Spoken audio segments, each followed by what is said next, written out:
Magandang gabi po sa inyong lahat. At bagamat po ay humid, especially every night, pero napakabuti ng Panginoon because the Lord continue to sustain our daily lives.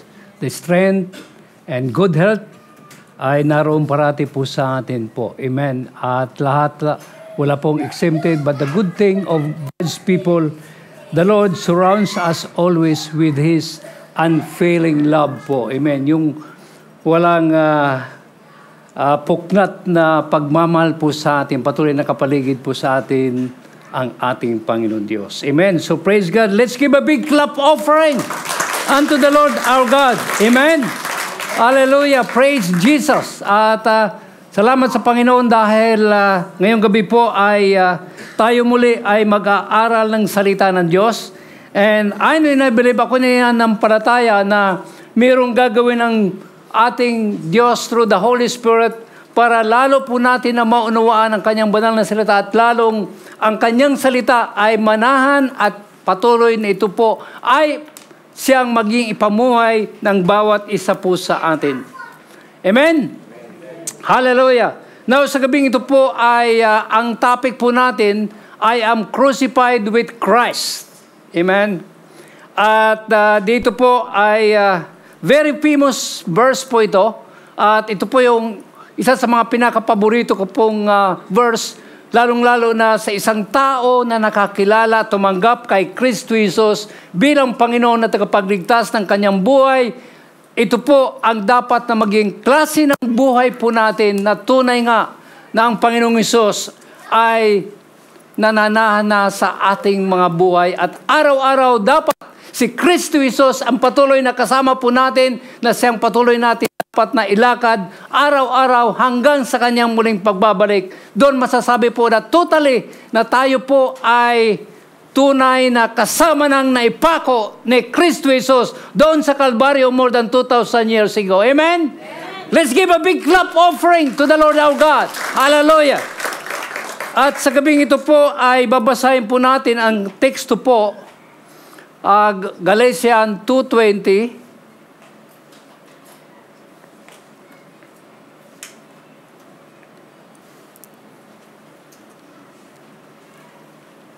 Okay, so tayo pong lahat ay tumayo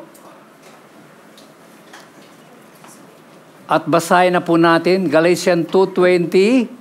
At diyan po sa mga nandiyan po sa online, you can open your Bible sa aklat ng Galatia, Kapitulo 2, talatang 20. Okay, let's start now.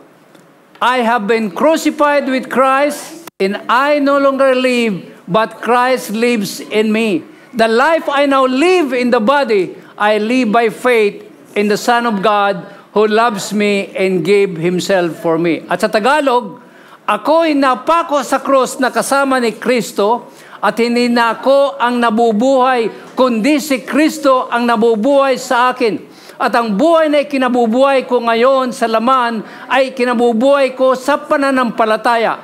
Ang pananampalataya na ito'y sa anak ng Diyos na sa akin ay umibig at ibinigay ang kanyang sarili dahil sa akin. Pagpalain ng Panginoon kayang banal na salita, tayo pong lahat ay yumuko, tayo po'y manalangin. Ama aming Diyos, salamat po Panginoon na sa gabing ito, minsan pa o Diyos, Ikaw po ay unang nagagalak na ang mga anak mo ay narito po sa iyong banal na presensya at patuloy na nakahandang makinig ng iyong banal na salita. Lord, ang dalangin ko, Panginoon, na sa gabing ito, Lord, patuloy mong palalimin ang pagkaunawa namin sa inyong mga salita na nagbibigay sa amin ng buhay at kapangyarihan and to live victoriously because truly it is you, O Lord God, and your very word, O God. Lord, salamat po, Holy Spirit, at salamat na ikaw ang sa gabing ito ay magbibigay sa amin ng lahat ng kaunawan ng karunungan, and we declare all your wisdom and knowledge and understanding will be upon all the listeners of your very word tonight, O God. At salamat po, Panginoong Hesus, sapagkat minsan pa, ikaw po ang itataas. Minsan pa, ikaw po ang dadakilan. Minsan pa, Panginoon, ikaw lamang po ang aming patuloy na aalalahanin na kung saan patuloy na ikaw ang ilalagay sa aming mga puso at isipan. Lord God, sa gabing ito, bear witness with us that even signs and wonders will truly follow as we continue, Lord God, to preach your gospel. Especially, it talks about what you have did at the cross more than 2,000 years ago. It's powerful, Lord, message that truly you have truly loved the whole world. That's include every one of us here, oh God. Lord, thank you so much. Thank you. And we just lift up to you. We entrust unto you everything. And this is our prayer in Jesus' name. And all God's people will say, Amen. Amen. Hallelujah. Makakaupo na po kayo. Hallelujah. Napakaganda po ng mensahe po ng Panginoon sa gabing ito. And as I have told you, ito po ang paborito ko. Ito po ay dapat na patuloy po natin na idambana sa ating mga puso, sa ating mga buhay araw-araw, kung sino si Kristo Jesus sa buhay natin at ano yung ginawa ng Panginoong Jesus sa buhay po natin, that nothing can surpass all what the Lord has made for us, or kung paano po, o kung ano yung ginawa ng Panginoong Jesus sa ating mga buhay. Hallelujah. Now, ang ating theme po for this month, preaching the gospel in season or out of season. Dito po, the only means that we can have a powerful, openly preaching the gospel of the very word of God is if and when we are truly crucified with Christ. Sapagkat nariyan na po kung ang buhay ng bawat mananampalataya kay Kristo Jesus ay talagang tunay na si Kristo Jesus na nananaan sa kanyang buhay at tunay na andun yung sinasabi po ng ating tema po sa gabing ito na siya po'y nakasama si Kristo Jesus. What more things that you are going to ask? What means or what any reason bakit hindi mo pwedeng ipahayag ang ebanghelyo ng ating Panginoon, ang napakagandang pag-ibig ng Panginoon sa bawat isa. Kaya nga dito sa ating mensahe po, dito po natin makikita kung sino ang mga taong tunay na nagpapagamit sa Panginoon. At dito natin makikita po yung kadakilaan ng pag-ibig ng ating Panginoong Hesus. You know, in this verse, Paul ay kanya po dito pong nilalatag ang isang pangunahing pagtuturo for the followers of the Lord Jesus Christ. And this verse as at the center of what it means to follow, how to live with Christ, kung paano tayo dapat mamuhay na kasama si Kristo Jesus. Tandaan po natin, ang sino man nagpag-isa kay Kristo Jesus, wala na po yung lumang buhay po natin, na kung saan tayo lang po nag-iisa at tayo lamang po ang tila big boss ng buhay po natin. The old has gone. Wala na po yung lumang buhay niyon. At buti po ng Panginoon dahil tayo po, we are truly blessed by God in knowing the Lord Jesus Christ. And you will know the truth, and the truth set us all free. So, dito po, mga minamahal ko mga kapatid, Galatians 2:20, ang kahulugan po ito, ipinapakita po sa atin paano po tayo dapat mamuhay na kung saan nandun po yung ilaw, na kung saan ito yung ginawa ng Panginoong Jesucristo doon sa krus ng Kalbaryo. Naroon na po tayo sa kaliwanagan na kung saan ay dahil po sa kadakilaan ng pag-ibig ng Panginoong Hesus. Ito pong mga bagay na ito na ating nararanasan araw-araw dahil sa ating pakikipag-isa kay Kristo Jesus at kasama natin ang ating Diyos na Panginoong Hesus, ay ito po yung nagpapakita po sa atin that we have a new life. At tayo po ngayon ay tunay na ilaw ng sanlibutan ito. Kaya salamat sa Panginoon na kapag kayo nandyan sa gitna ng mundong ito, saan man kayo dalhin ng Panginoon araw-araw, nandoon na kayo ay nagsisilbing ilaw sa lahat ng nakapaligid sa inyo. Tandaan po natin, we are still in this world na kung saan napakahirap po na lakaran. Pero dahil kay Kristo Jesus, we can always overcome, we can always be victorious dahil ang Diyos na ating kasama ay Diyos na mga pangyarihan na may gawa ng langit at lupa. And all things are possible with God. Amen. Hallelujah! So nandun po ang katotohanan po rito. So in this message, ay ating pong titingnan ang makapangyarihang salita ng Diyos. At para makita po natin kung paano tayo mamuhay dito sa mundong ito araw-araw. At ang konteksto po ng Galatians 2:20 po ay narito po na kung saan kailangang maunawaan po natin the konteksto ng salita ng Panginoon. Itong aklat po ng Galatia is part of a section of it's the scripture called the epistles. And these are not books, but they are all letters na sinulat po ni Apostle Paul. Paul wrote these letters to first century churches na kung saan para bigyan ng encouragement at bigyan ng paalala mga challenges na kung saan ay maging sa panahon natin marami pong mga pagsubok ang dinaraanan po natin. At dito po ay ang aklat na ito ay sinulat sa Galatia. At dito po ipinapakita po ni Pablo kasi na meron pong mga teaching, mga false teaching po na kung saan nakapasok, palihim, secretly entered its way into the church na kung saan kinakailangan ay patuloy ito na maunawaan at malaman po ng mga mananampalataya doon sa panahon po niyon. At marami pong mga po doon, mga false teaching na ang kaligtasan daw ay nanggagaling lamang sa kung ikaw daw ay Hudyo. At ganun din po yung kaligtasan na kailangan po ikaw ay circumcised para ikaw ay maging have a right standing with God. So ito po yung mga sinasabi po nito. So this is how Paul lives by faith in God. At ito din po dapat po na maging kaunawaan po natin na this is ang ating buhay. Ito ang ating buhay, yung pananampalataya natin kay Kristo Jesus. At dito, ini-encourage po ni Paul at maging sa lahat ng mga nakikinig, maging doon sa mga nagbabasa, na dapat po ay patuloy tayong mamuhay na ayon po sa pananampalataya natin lamang kay Kristo Jesus. Wala na pong ibang pananampalatayaan po natin. For there is only one name under heaven and earth na ibinigay ng Diyos para tayo magkaroon ng kaligtasan. Walang iba kundi si Kristo Jesus. Kung naghahanap tayo ng tunay na daan, andyan ang Panginoong Hesus. Kung naghahanap tayo ng tunay na buhay, andyan ang Panginoong Hesus. Kung naghahanap tayo ng katotohanan, nariyan pa rin ang ating Panginoong Hesus.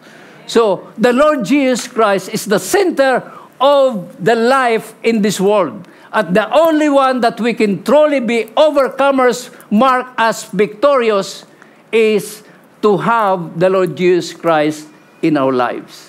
At yan po ay hanggang sa muling pagbabalik ng Panginoon. So, the Galatians 2:20 meaning, as we look at the meaning of Galatians 2:20, dito po ay titingnan po natin kung ano ang kaunawaan ng sinasabing ako'y napako sa krus na kasama si Kristo Jesus.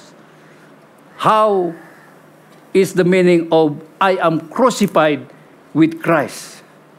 And dito po ay ang konseptong ito is found in several other places in the New Testament. Andyan yung Colossians, andyan po yung Timothy, Romans, at marami pa iba. But Galatians 2:20 is one of the most known. Ito po yung pagdating po kay Kristo Jesus sa ating klase ng pamumuhay. Ito po ang tunay na well-known at tunay na kilala po. And to help you better see what this verse means, we are going to break down this verse into 4 sections. At yan po, ang una po natin tatalakayan po dyan, na sinasabi po dyan, I have been crucified with Christ. Anong kaunahan po dito? Na ikaw ay napako sa cross na kasama si Kristo Jesus. At nandiyan po yung unang okay? Number 1 po, I have been crucified with Christ. At sa salitang Tagalog po, ako'y napako sa cross na kasama ni Kristo. Sino po sa inyo dito ang tunay na kasamang napako, nung mapako ang Panginoong Hesus sa krus ng Kalbaryo. How and who can declare that truly we have been crucified with Christ? Ang ganda po kasi kapag ito naunawaan natin, ay talagang si Kristo Jesus na talagang namumuhay ng malaya sa buhay po natin. And that's the very reason why I always say, and even all the pastors that had been preaching in this pulpit, na kung saan God is with us and you are no longer alone. Nung araw na wala pa tayo kay Kristo Jesus, andun po na talagang tayo, lonely teardrops. Marami po ang malungkot, lalong-lalo na mga expatriate po. Tayo mga OFW, wala yung kasama natin, wala yung mga pamilya po natin, wala yung mga inspiration natin. But in Christ, you are not alone because the giver of life, the bread of life is in you. And that is the Lord Jesus Christ. Kaya nga, napakaganda po na maunawa natin nito. Ako'y napaka-cross ng kasama ni Kristo. Ito po ay isang larawan na kung saan inilarawan dito para bang pinipintura po rito ni Paul na this is not a literal crucifixion. Hindi ito yung literal na pagkapako sa cross. What rather, Paul is illustrating a spiritual truth, yung tunay na katotohanan. Ang sinasabi po dito ni Pablo. What he is saying is that he is no longer under the penalty of the law. Noon sa Lumang Testament, andun po na kinakailangan natin po sumunod doon po sa mga nila, sa mga law. Marami po yun. Pero in Christ Jesus, tayo po ay malaya sa lahat ng bagay, but only to live with Christ Jesus. When Jesus was crucified, it was as if we were crucified with Him. Nung mapako daw ang Panginoon sa cross, para bang kasama nating naipako ang Panginoon. Ano po yung mga naipako na kasama ng Panginoong Jesus? Yun yung mga kasalanan natin. Yun yung mga lumang buhay natin. Na kung saan yung penalty for the wages of sin na sinasabi are being paid full and we are free because of what the Lord Jesus Christ did at the cross. Kaya nga, but it doesn't end there. Hindi po nagtatapos po doon. When Christ rose from the dead, we too are brought back to life. Yun ang tunay na buhay na nilanais ng Panginoon kung bakit po siya pumarito. Na magkaroon tayo ng tunay na buhay na kung saan wala sa atin po yung puot ng Diyos, the wrath of God will not be there anymore. At yan ang dahilan kung bakit pumarito ang Panginoong Kristo para tayo bigyan ng kalayaan doon sa dulot ng kasalanan po natin. Lahat tayong makasalanan. There is no perfect. All of us are sinners. But thanks be to the Lord because for God so loved the world that He gave His begotten Son, His only Son, that whosoever believes in Him shall not perish but shall have everlasting life. Yan ang dahilan kung bakit tayo nagkaroon po ng malaya sa kasalanan. Tayo'y po'y pinalaya sa kasalanan. So what is this means to be crucified with Christ? It is a statement of full surrender to Christ. Hello? Amen. Full surrender to Christ. Ang ibig sabihin yan, na isinusuko na natin ang lahat ng ating buhay. Walang natitira. Wala kung anumang, kundi lahat yun. Maging kalit-liitang bahagi ng katawan po natin, puso, kaisipan at kaluluwa ay isinusuko na natin sa Panginoon. Alam niyo po ba kung bakit kinakailangan natin parati ang Panginoong Hesus every day in our life? Because the Lord have not yet finished in us. Hindi pa tapos ang Panginoon. Para tayong mga construction, para bang tayo yung pinapatayo natin templo ng Panginoon, hindi pa tapos ang Panginoon sa atin. Ganon din po doon sa templo. Nag-uumpisa pa lang tayong may tayo. Kaya nga, dito po makikita po natin na dapat po na ang maging buhay po natin, full surrender.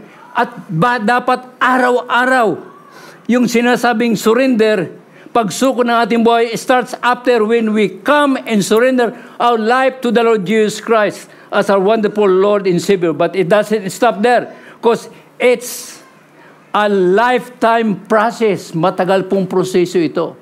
Pero sa biyaya ng Panginoon, ito po ay mapagtatagumpayan po natin ang lahat ng mga bagay na dapat maalis sa buhay po natin. Napakarami. Na marami pang mga nandyan sa buhay natin, sa katawan po natin na gusto ng Panginoon na alisin po yan. Dahil ang gusto ng Panginoon, maging katulad ng Panginoon according to the image and likeness of His Son, the Lord Jesus Christ. Amen? We are not yet perfect. Pero malaya po ang Panginoon na gumagawa ng mga bagay sa atin para tayo po ay tunay na malaya at tunay na sinasabing, I have been crucified with Christ. Amen? So it's a lifetime process. At yun po ang dulo po nito ay yung submission natin. Yung yielding to the very purpose and wisdom of the Lord Jesus Christ. Hindi yung wisdom natin, kundi yung wisdom ng Panginoon through the very Word of God. Kaya nga napakalaga po, mga minamahal kong mga kapatid, na patuloy po tayo nagbubulay-bulay ng salita ng Diyos sapagkat yung salita ng Diyos, yun ang nagsasabi sa atin. Yun ang naglilid sa atin to go to Jesus at yun ang bibigay sa atin ng kanuhan kung ano mga dapat na gagawin natin araw-araw. Kasi kung babalikan natin ang ating lumang buhay, ang tinuturo sa atin ng lumang buhay natin, gawin mo ito, gawin mo ito, gawin mo ito, gawin mo ito. Malaya kang gumawa. Doon sa mga bagay na hindi kalugod-lugod sa harapan ng Panginoon. Diba? Unlike na tayo po ay nasa Panginoon na, ang banal na Espiritu na riyan sa atin. He's the one working with us. He's the one leading us. Kaya nga, dapat na tayo po ay, we have to walk with the Lord Jesus Christ every day in our life. A surrender kind of life. Nang sa ganon, kung meron mga bagay na mga latak-latak pa dyan, yan ay aalisin, sasabihin sa iyo ng banal na Espiritu. The Holy Spirit will teach us, will tell us, anak, ito yung gawin mo. Anak, huwag mong gawin yan. Di ba? Nagkakaroon na tayo ng konsensya. Gumagawa naman tayo ng mga bagay na hindi maganda sa harapan ng Panginoon. But the Holy Spirit is always there, speaking to us with love. At sabi sa atin, anak, huwag kang dadaan dyan. Anak, huwag mong gagawin yan. Why? Because that's the way how He loves us. At yung tanggapin natin ang Panginoon Jesucristo bilang Panginoon tagapagligtas sa ating buhay, we have a new life. Nag-umpisa na doon yung tayo po'y pangunahan ng banal na Espiritu. So always ask the Holy Spirit to lead our daily lives. Teach us, Holy Spirit, and help us, Holy Spirit. At always ask the Holy Spirit, search my heart, O Lord God. Kung meron mga bagay na nagkasala ako laban sa iyo, Lord, patawarin mo ako. Hugasan mo ako, Panginoon, na yung banal na dugo, na surat, Lord, I can always be marked as a crucified with Christ, child of your soul, Lord God. Amen? So, random po yun. And God's word is telling us. Andun po yung sinasabi po dito. What does it mean to be crucified with Christ? It's a statement of full surrender to Christ. I am crucified with Christ. Ito ang sinasabi po ng Ephesians. Doon na tayo sa Tagalog, para maunawa natin lahat dito, tayo dito, puro, Pilipino. Okay? Iwanan na ninyo ang dating pamumuhay. Ito. Meron pa ba? Ng mga latak-latak dyan na natitira? Hubarin ninyo ang inyong dating pagkatao. Ano ba yung dating pagkatao? Yung puro karumal-dumal na mga ginagawa natin laban sa Diyos. Rebellious tayo laban sa Diyos nung araw. Kaya ngayon, hubarin na natin ang dating nating pagkatao na nagpapahamak. Yun ang nagpapahamak sa atin. Now that the Lord Jesus Christ is in us, maging maingat tayo. Dahil yung mga lumang pagkatao nyon, yung lumang buhay natin na puno ng kasalanan, puro paggawa ng kasalanan, porque wala nakakita o gawa tayo ng kasalanan, o manood tayo ng mga video magdamag. Wala naman nakakakita. Kaya minsan may mga nagtatrabaho kinabukasan, inaantok sa trabaho. Nagnanakaw ka sa boss mo, sa kumpanya mo. Yun. Magbago na kayo ng diwa at pag-iisip. Yung, minsan yung ating kaisipan, napakaraming latak-latak pa dyan. nag-iisip ka ng hindi maganda, pag nakakakita ka, kahit yung kapatid mo, pinag-iisipan mo na hindi maganda. Yan yung mga nasabi dito, masamang pagnanasa. Okay? Iwanan ninyo ang pamumuhay, hubarin na ninyo ang inyong dating pagkatao. At ang sabi sa verse 3, magbago na kayo ng diwa at pag-iisip. Yun. Dalangin ko, the Holy Spirit, every very word, the Holy Spirit will always lead us, will teach us, anak, nakita mo, ayan yung salita ko. Wag mo nang gagawin yun. Verse 24, at ang dapat ninyong isuot ay ang bagong pagkatao na nilikha na kalarawan ng Diyos according to the image of the likeness ng Panginoong Hesus at nahahayag sa matuwid at banal na pamumuhay ayon sa katotohanan. Ganun po ang isang tunay na matuwid na pamumuhay na kasama si Kristo Jesus. Na tayo ay tinitingnan parati ng Panginoon. Na tayo ay kalarawan ng Diyos. Na tayo ay tunay na binago ng Diyos. Especially kapag kayo, pag sa umaga bago kayo pumasok, diba? Tinitingnan ninyo yung mukha nyo sa salamin. Tingnan nyo, Panginoon, at tanungin mo ang Panginoon, Panginoon, kalarawan ba ako ninyo na aking Diyos? Nahayag ba sa iyo ang pagiging matuwid ko at banal na mayroong pamumuhay na banal na ayon sa iyong mga salita? Minsan ganun, tanungin mo ang sarili mo. Sarili natin. Ako ang minsan ginagawa, Lord, nawa, kalugod-lugod ako sa iyo araw-araw ng aking buhay. So, yun po ang unang kaunawaan po na dapat natin maunawaan. This is a very, masabi po natin, all the truth that tells us how to live with Christ. That truly you can declare that you are crucified with Christ. Amen? At number 2, I no longer live, but Christ lives in me. Ano ibig sabihin po niya? Ayan po, malinaw. Hindi na ako nabubuhay, kundi si Kristo ang nabubuhay sa aking buhay. Amen? Can you declare for that? Amen. Tonight?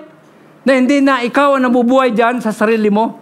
Yung lumang buhay, sinunog na yan ng Panginoon. Para ba ang Panginoon nagdala ng flamethrower at sinunog lahat yun, walang natira yung kubong luma mo. Wala na. Kundi si Kristo ang nananatili na nagana sa buhay mo. Di ba? Kaya nga pag ikaw nakikita ng mga kasama mo sa trabaho, nakakablis ka, alam mo, pag nakikita ko yung mukha mo, para bang nakikita ko ang Diyos. Parang nakikita ko na mayroon kang talagang magandang kinamukasan. Hindi ko alam. Dahil ang nasa iyo ay buhay na buhay ng Diyos. Ang nasa buhay mo, mahiya ka naman. Kaya kung minsan, pag mayroon pa tayong mga ginagawa, minsan nandiyan ba ng Espiritu, di ba, nagpapaalala, anak, hindi mo ba alam, ako nananahan sa'yo, huwag mo nang gagawin yan, nahiya ka naman sa akin. Alam mo yung bagay na yun, yung nagpabago sa buhay ko. Araw-araw, pag ako nanalangin, mayroong sinasabi ang Panginoon, anak, ito pa ang alisin mo sa buhay mo. At minsan, huwag kang magalit kapag halimbawa mayroong sinasabi sa iyo ang mga kapatid mo na kung saan sa kabubuti mo. Salamat ka na dahil sa kanya, nalaman mo na mayroong ka pa palang mga bagay na kahinaan sa buhay. Ano yun? Halimbawa, pag nakikita mo Sister Vivian, na in love ka. Nakikita mo yung kapitbahay mo, naalala mo. Minsan sa bago matulog, di ba? Lalo yung mga kalalakihan, naku, napakaraming imahinasyon, napakaraming mga, ano dyan? Mga lobster? Ha? Ano yung ang tawag doon sa maliit na lobster? Ha? Sa Tagalog. Ha? Hipon yun, yung sugpo yun. Anong tawag doon? Yung maliliit na crabs. Hindi. Talangka. Ayun, mabuti pa. Kasi, taga Mandaluyong yun eh. So, yun po. Napakaraming talangka na nandyan pa rin. Kaya nga, yan ang dapat na iwasan na po natin. Amen? Dahil I no longer live. Hindi na ako nabubuhay, kundi si Kristo nabubuhay sa akin. Kayo mga magkakabarkada, minsan mag-usap-usap kayo. Pare, kapatid, brother, ano nakikita mo sa buhay ko? Meron pa ba akong mga dapat na isugo sa Panginoon? Ano mga nakita? Sabihin mo. Dahil, sabi nga doon sa mensahe ng Panginoon, na hindi na ako nabubuhay sa buhay ko. Si Kristo Jesus ang nabubuhay sa buhay ko, hindi na ako. Maganda yan. Patapos kayo, magkakabarkada sa Panginoon, nagpapanalangin kayo. Ask every one of you, ano ang gusto mong ipanalangin ko sa iyo? Okay? Not every time you are here in the church. Most of the time, nandun kayo. Kasama kayo. Pero wag niyong kalilimutan na bago kayo maghiwa-hiwalay dahil si Kristo Jesus na ang nabubuhay sa buhay niyo, dapat tuloy kayo nananalangin at pinapanalangin niyo ang bawat isa. Panginoon, ano man po ang mga bagay na andyan pa, Panginoon, alisin niyo po. Sinusuko namin po ang aming buhay sa iyo, Panginoon. Yun ang dapat. Para ma-declare mo sa buhay mo na hindi na ikaw ang nabubuhay, kundi si Kristo Jesus ang nabubuhay sa buhay mo. Amen?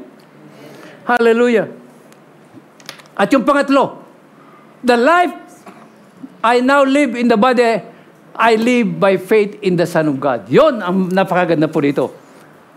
Na kung saan, dahil ikaw ay anak ng Diyos, at ang sabi ng salita ng Panginoon, very famous na dinideclare sa inyo parati, na sino mo na ipag-isa kay Kristo Jesus, ay tunay na lahi ni Abraham at tunay na takapagmana ng mga dakilang pangako ng Diyos. So doon tayo dapat nakatuon. Doon tayo umaasa. At yun po na ating pamumuhay na ngayon na kung saan nananampalataya ka kay Kristo Jesus. Wala ka nang ibang inaasahan. Hindi yung trabaho mo. Yung trabaho, ginagamit yun ng Panginoon para ikaw ay pagpalain po niya. Alam niyo, yung mga trabaho niyo, huwag niyong aasahan niyo. Dahil ang pinanggagalingan ng ating mga buhay, walang iba si Kristo Jesus. Siya nagbibigay sa atin ng mga trabaho ngayon. Where does our help comes from? Our help comes from the Creator of heaven and earth. And that is the Lord Jesus Christ. Amen? Doon tayo umasa sa pinanggagalingan ng ating buhay. The Lord Jesus Christ is the source of everything. And the Lord Jesus Christ is the source of power and riches in this world. Pag-aari na ang Panginoon Jesus ito. Kaya nga, natuto ako pag nagpapatuto itong mag-asawang ito, si Pastor Glenn saka si Pastor Arisa. Ay grabe magpatuto. Talagang itinataas niya na nagpapahiwatig lamang na wala silang ibang inaasahan kundi ang manampalataya kay Kristo Jesus. Dapat ganun tayo. Kaya nga pagdating sa mga patutuo, pag prayer meeting, dapat hindi nasisiro ang Panginoon. Every one of us has prepared something, a powerful testimony that will tell the whole world that truly Jesus Christ is with us. And Jesus Christ is always our great provider.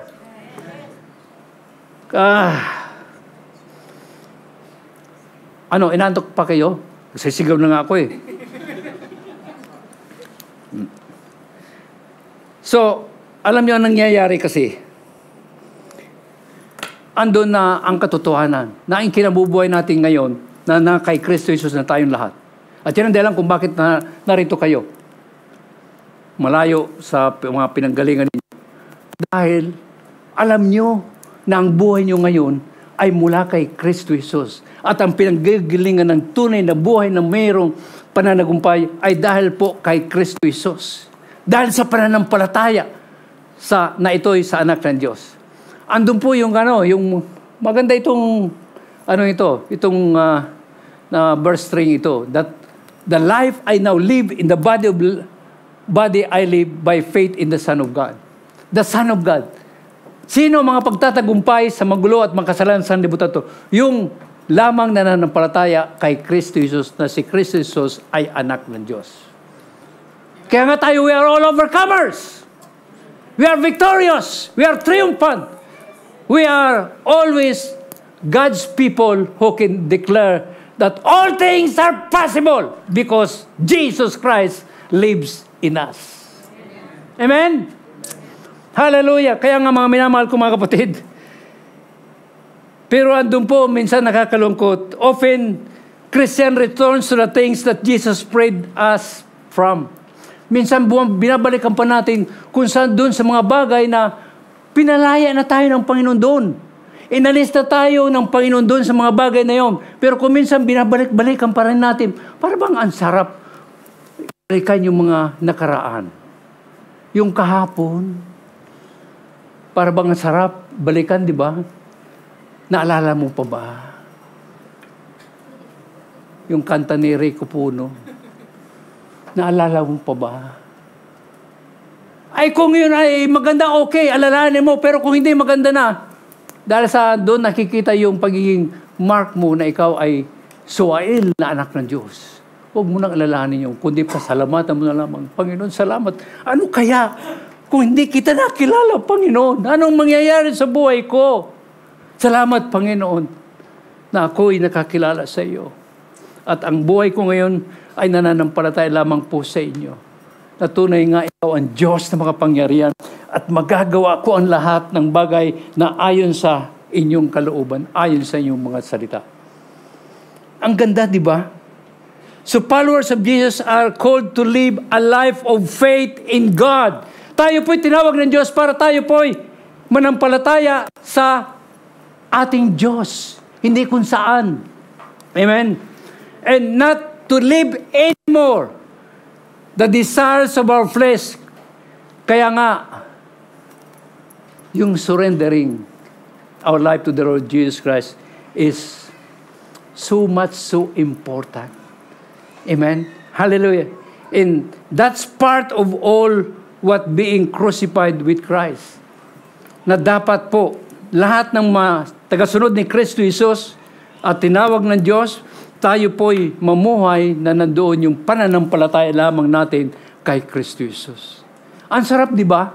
Yung bang, kahit na saan katerba ang problema mo, gabundok ang problema mo, ang sarap isipin, Lord, dahil nandiyan ka, alam ko, sasagutin mo ako. Alam ko, hindi mo ako pababayaan, Panginoong Jesus.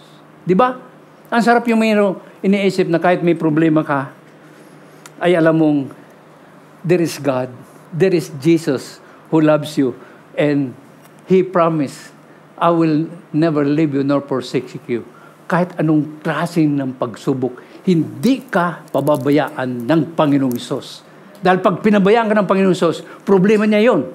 Dahil sinabi niya, yung salita niya yun, I will never leave you nor forsake you, kaya hindi pwedeng baliwalain yun ng Panginoon.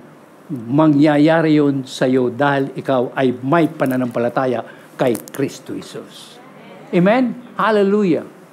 Praise Jesus. So the truth, Jesus put to death all desire, yung luma nating buhay noon, yung mga pagnanasa natin na masama, na hindi maganda, all our sinful nature, yung lumang buhay, so that we can experience the life na ibinigay ng Diyos that has given for us through what our Lord Jesus Christ did at the cross more than 2,000 years ago. Ang ganda ng ginawa ng Panginoong Jesucristo more than 2,000 years ago doon sa krus ng Kalbaryo. Alam nyo, hindi ko maipaliwanag kahit na sino man yung kadakilaan ng pag-ibig ng Panginoong Jesucristo. Na habang nandun po siya sa cross ng Kalbaryo, naghihirap hanggang sa huling hininga na dahil siya po'y mamamatay. Wala siyang ibang iniisip kundi ang ikabubuti ng mga tao kasama ang buhay mo, buhay ko, buhay natin lahat. Nandun yung... That's the kind of love na nandoon po kay Kristo. And this kind of love, yun po ang dalangin ng Panginoon na maging manahan sa bawat isa po sa atin. That kind of love, the love that brought joyfully to the Lord Jesus Christ to do the sacrifice, even to die at the cross. Dahil ang tinitingnan niya doon, ano ba yung kagalakan na nakikita niyo doon ng Panginoon Jesus? Hindi man po niya natatapos yung kanyang gagawin na maging sacrificial offering for the sins of this whole world, that includes your sin in me, nagagalak siya sapagkat ang nakikita niya, millions and millions of lost souls at millions and millions of sinners who are going to receive freedom from the bondage of sin kapag siya ay natapos na niya yung kanyang ginawa sa krus ng Kalbaryo. Plano yun ng Panginoon. Propesya yun ng Panginoon na ang Panginoong Hesus paparito sa lupa para tayo po mailigtas doon sa kumukulong apoy ng impyerno para hindi tayo doon mapunta. Alam niyo, ang plano ng Panginoon, the Lord has not put every person, every creation po niya na tayo ay mapunta doon sa dagat-dagatang apoy ng impyerno. But God's plan is to save us through His Son, the Lord Jesus Christ. The Lord Jesus Christ is the giver of life. Kaya nagkaroon po tayo ng kaligtasan po doon. Kaya nga mga minamahal ko mga kapatid, huwag natin kalilimutan yun, yung ginawa ng Panginoon sa krus ng Kalbaryo. Kaya every time na tayo po'y ano man natin dinaranas sa buhay, imposible man yun sa mata ng tao. Ano man yun? Mahirap man yun. Always go back to the cross of Calvary. Kasi doon natin makikita ang tunay na kadakilaan ng pag-ibig ng Diyos. Kung naibigay niya ang kanyang bugtong na anak, the Lord Jesus Christ, for us to be saved from the wrath of sin, from the wrath of God, how much more hindi niya kayang ibigay ang mga pangangailangan natin. Amen? Hallelujah! At yun po ang napakaganda po sa ating Panginoon. God loves us so much. Kahit huwag niyo isipin, mga minamahal ko mga kapatid, na malayo ang Diyos kapag kayo mayroong mga problema. Kasama niyo ang Diyos. Emmanuel, God is with you.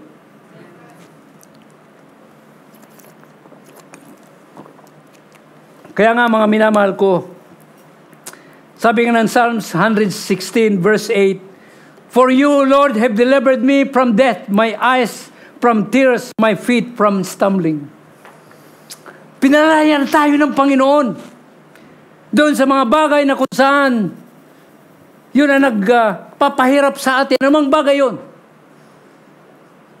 Because of His greatest love for us. Mahal tayo ng Panginoon. Declare that in your spiritual life.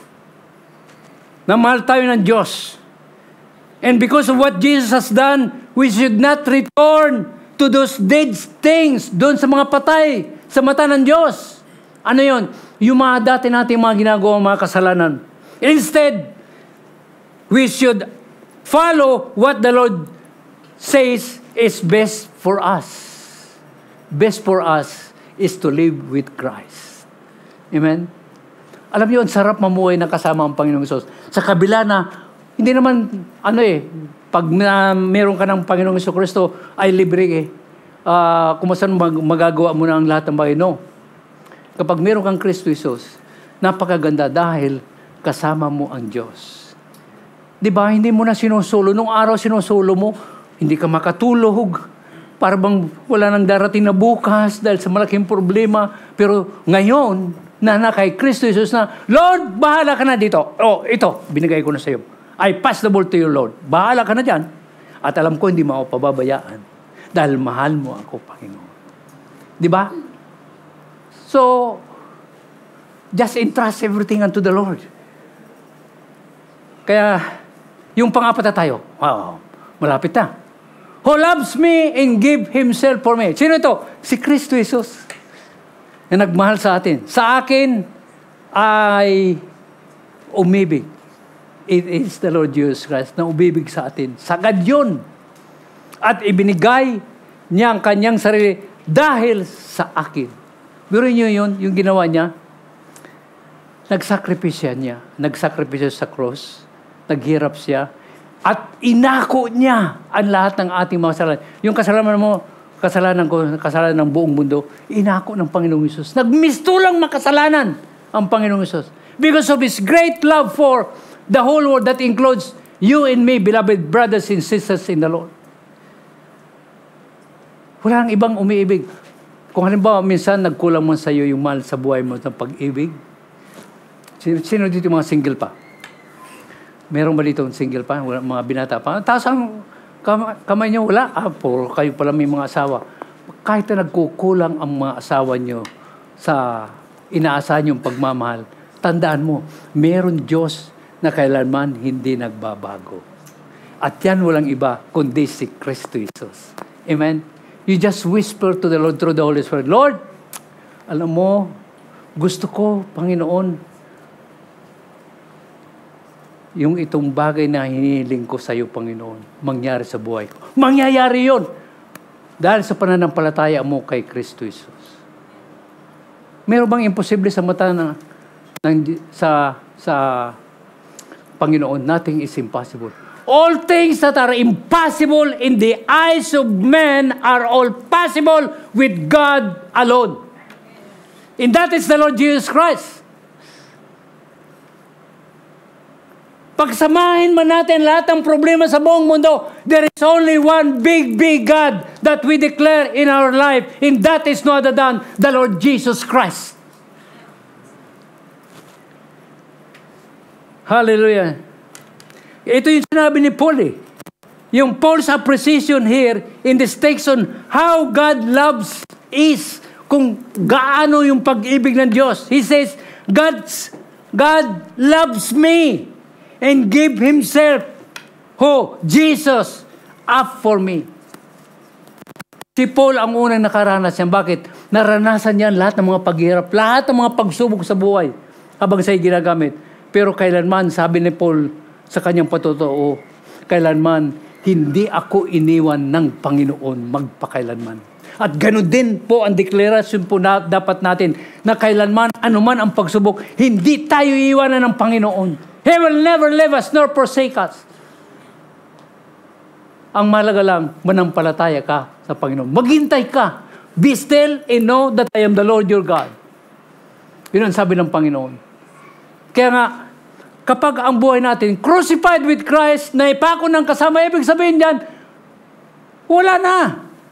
Ang buhay mo, ikaw ay lumalakad, namumuhay araw-araw, nakasama mo si Kristo Jesus. It is Jesus now lives in you. In the Father, in the Lord Jesus Christ, the Son of God, is in you. He is dining with you. Ano pang isipin po natin? If the Creator of heaven and earth, who have done many miracles upon miracles, victory upon victory is in you, then what? Then all things are possible in God that is in you. Ang sarap.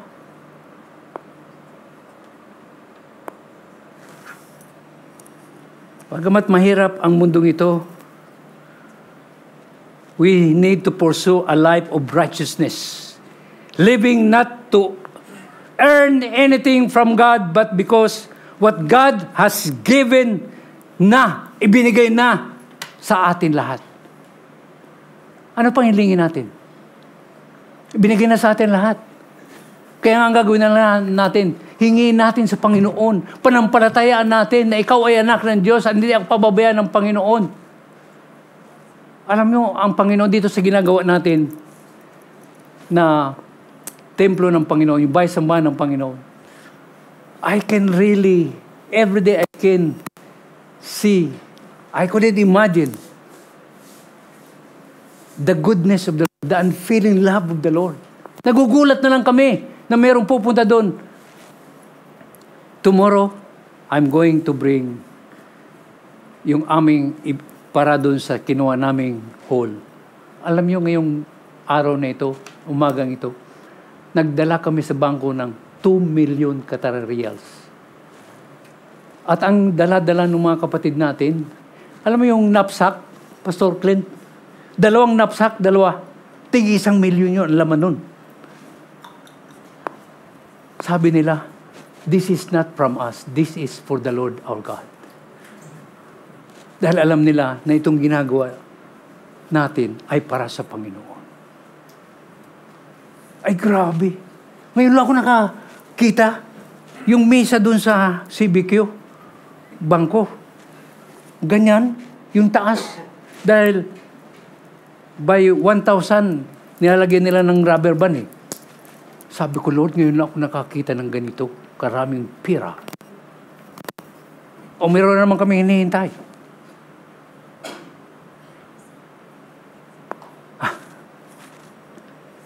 Kaya nga, God is so good all the time. And God, alam niyo yung kabutihan ng Panginoon, that even people are being used by the Lord para maipakita sa atin ang kanyang kasaganaan, ng kanyang kapangyarihan, ng kanyang biyaya, ng kanyang pag-ibig sa atin. At yun ay para tayo patuloy na magtiwala sa ating Panginoong Jesucristo. He is the author of life, the giver of life, the giver of salvation, and the author of love. Love ng Panginoon. Kaya ang dalangin ko, sabi ko, Lord, I am preaching about you, Lord Jesus Christ. And Lord, help me to preach about you. And Holy Spirit, lead me, and you will always bear witness with us so that we can even see signs, wonders, and miracles that truly you are alive, Lord Jesus Christ.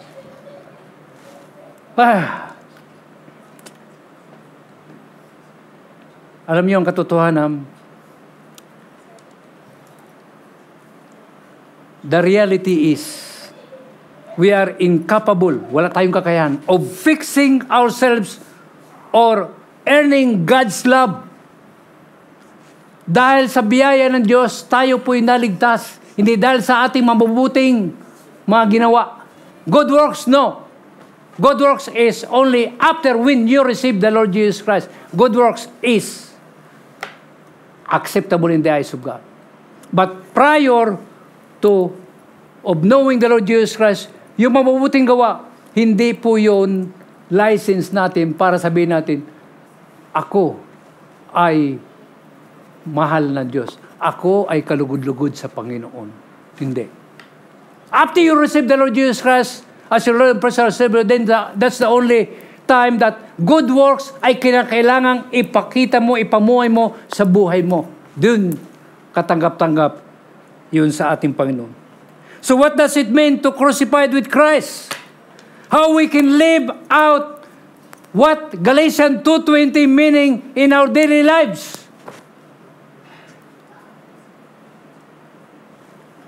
Mga minamahal ko mga kapatid, the question, what does it mean to be crucified with Christ? I am crucified with Christ, then Jesus told His disciples, ito yon.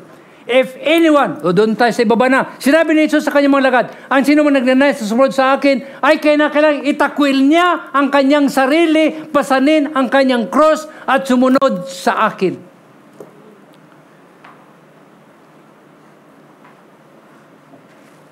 This is how to be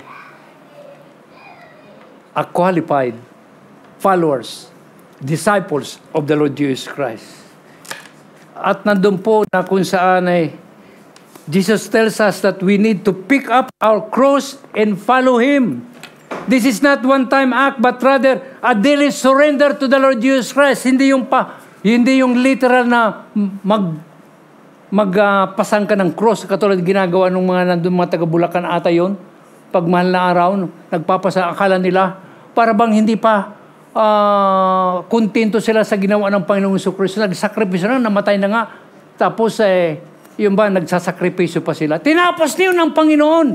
Kaya naalala ko yung aking kumpare. Sabi niya, kayo mga Romano Katoliko. Bakit?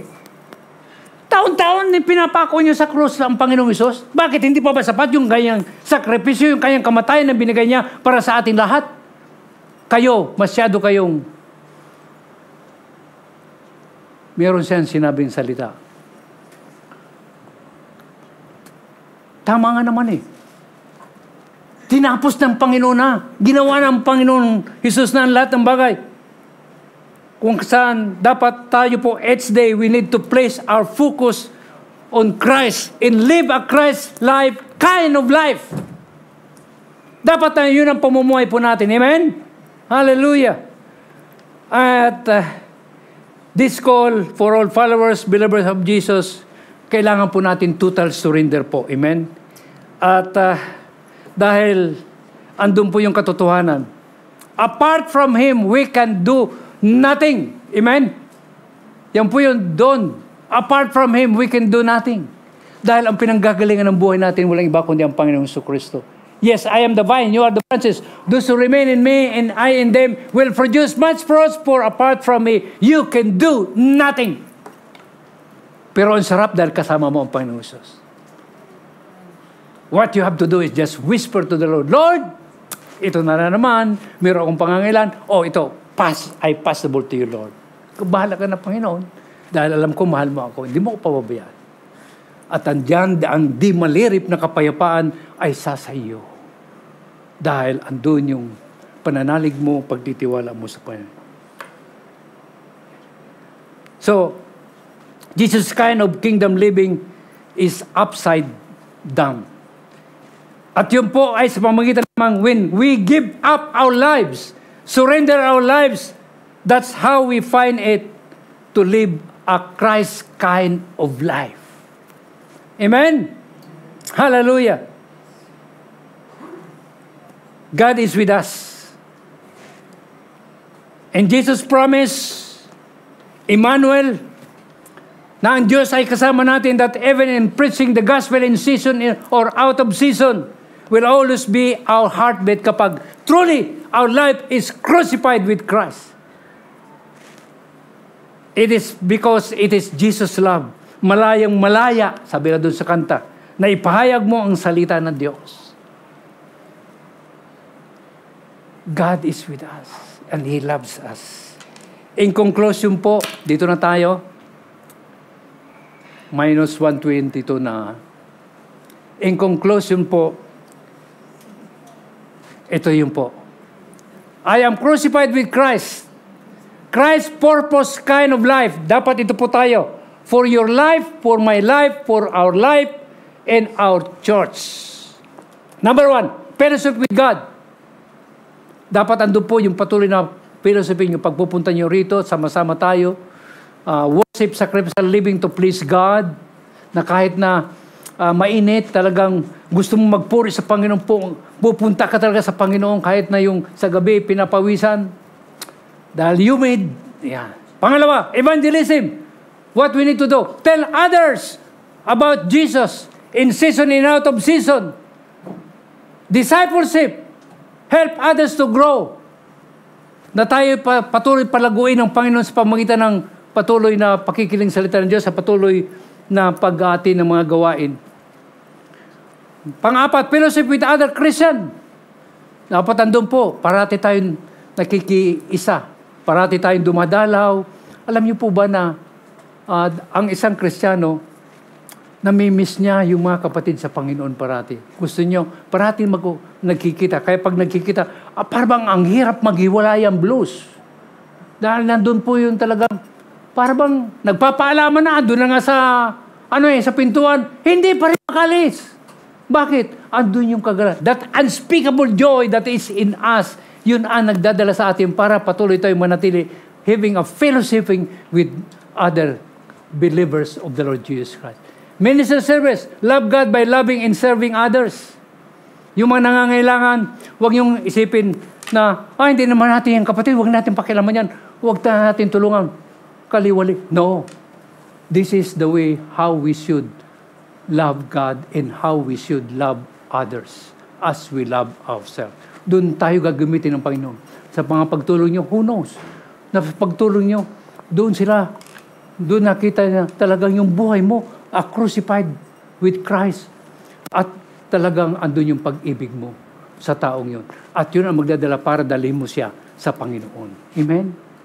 Huwag kang mag-focus lang parating sa mga kapatid, kundi mag-focus ka doon sa mga nakapaligid sa iyo. Yung mga katrabaho mo na kinakailangan siran mo dahil sabihin na nating salbahe.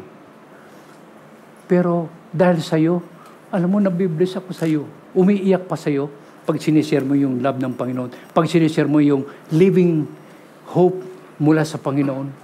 Alam mo, ikaw lang nagsabi sa akin, marami kayo dito, mga born again na sinasabi, mga Christian, pero ikaw lang nagsasabi sa akin yan. Ano nangyari doon sa iba? Na hindi nagsishare. Patuloy tayo maging powerful testimony para magkaroon ng pagbabago at para magkaroon ng pagkakilala sa Panginoon ang mundong ito. Dahil sa atin. Amen? Always pray. Doon sa mga co-workers natin, panalangin natin yan. Kahit yung mga big boss natin.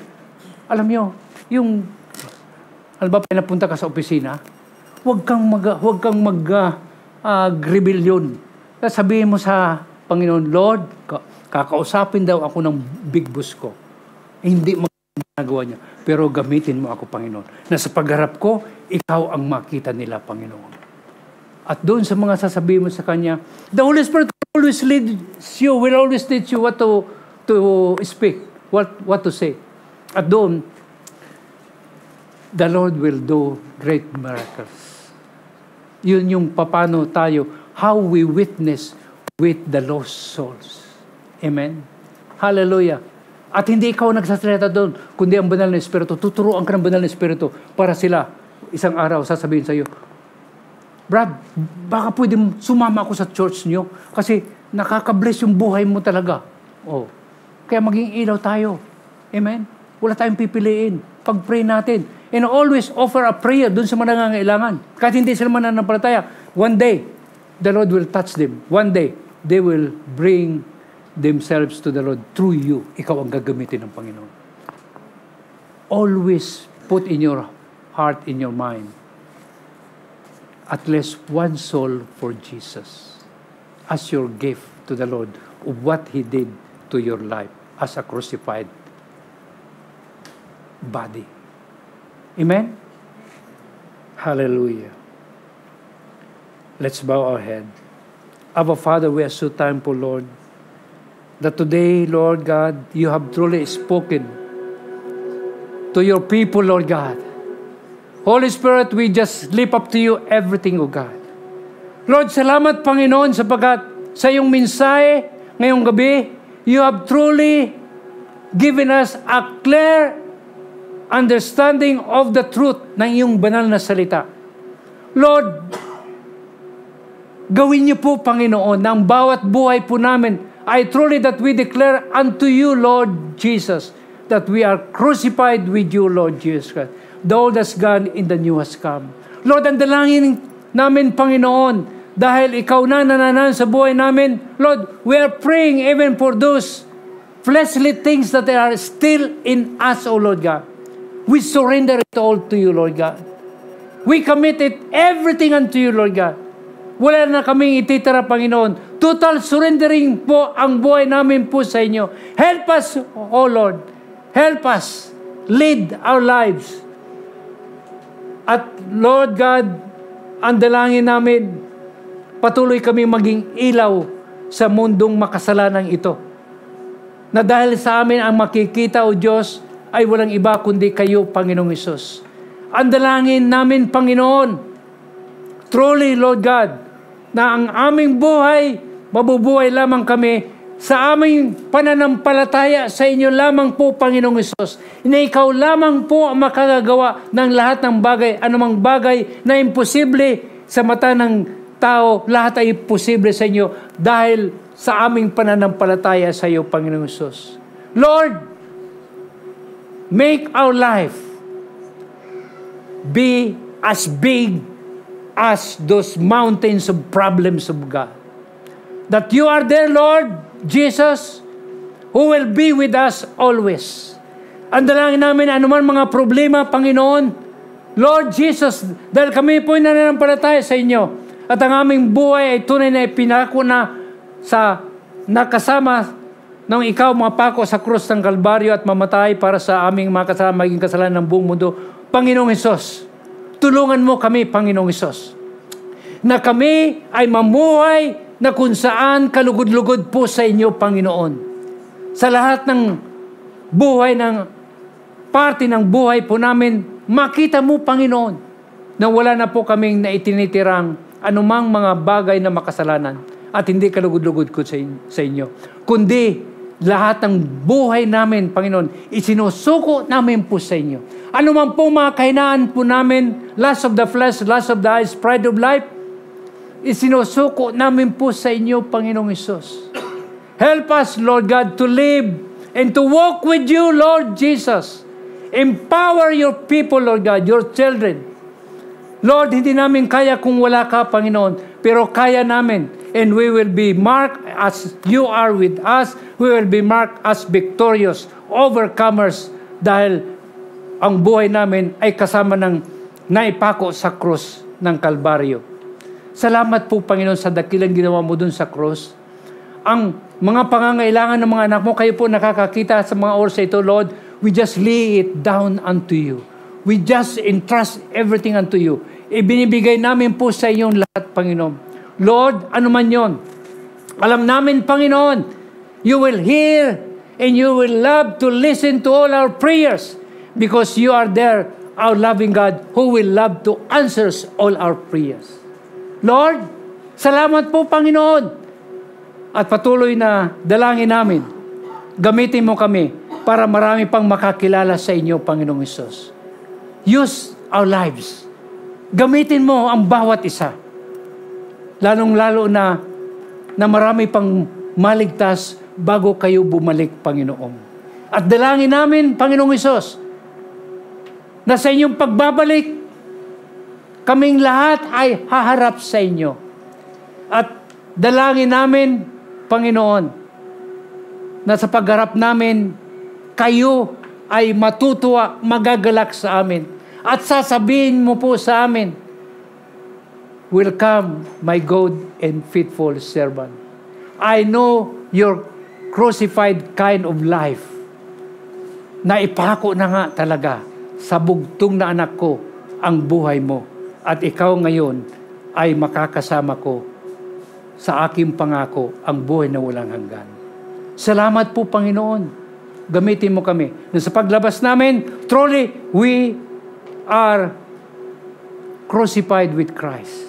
Nevertheless, yet not I, but Christ living in us. And we live through our faith unto you who give your life to us.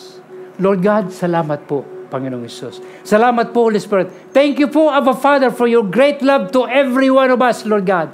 Lord, sa alis ng mga anak mo sa iyong bahay-sambahan, Lord God, salamat sa paalala mo, Holy Spirit, na ikaw ay patuloy na nananahan sa bawat isa po sa kanila. At hindi sila nag-iisa, Panginoon, dahil kasama mo sila at kasama nila kayo. At patuloy na sila ay mananampalataya sa inyo. Salamat po, Panginoon, sa inyong dakilang pag-ibig. At ito ang aming samot dalayan pasasalamat sa pangalan ng Panginoong Hesus at sa patuloy pagkilos sa banal na Espiritu Santo. Kaming lahat ng mga anak mo, tunay na we declare na kami, ang buhay namin ay kasama ng naipako mo, Panginoong Hesus, doon sa cross ng Kalbaryo more than 2,000 years ago. Ito ang aming samot dalayan in Jesus' name. Ang lahat ng mga anak ng Diyos ay magsabing, Amen.